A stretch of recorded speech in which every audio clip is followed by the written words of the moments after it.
السلام علیکم۔ کراچی میں پولیس اہلکار کے گھر میں ڈکیتی، ڈاکوؤں نے فائرنگ کی بوچھاڑ کر دی، زیر تربیت اہلکار زخمی، ماں جاباک ہو گئی۔ کیا آپ حالات حاضرہ سے آگاہی حاصل کرنا چاہتے ہیں؟ خبر کے پیچھے چھپے اصل حقائق جاننا چاہتے ہیں تو ابھی سبسکرائب کیجئے جلمل پاکستان کو اور ساتھ ہی گھنٹی کے نشان پر کلک کر دیں۔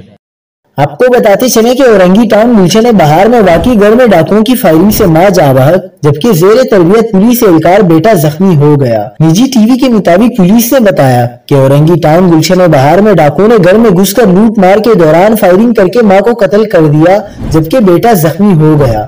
پولیس کے مطابق زخمی نوجوان زیر تربیت پولیس اہلکار ہے۔ واردات میں ملوث ملزم اپنی پستول گھر میں چھوڑ کر فرار ہو گیا۔ زخمی اہلکار کے بیان کے مطابق واقعہ ڈکیتی مزاحمت کے دوران پیش آیا۔ واقعے کی تفتیش کی جا رہی ہے۔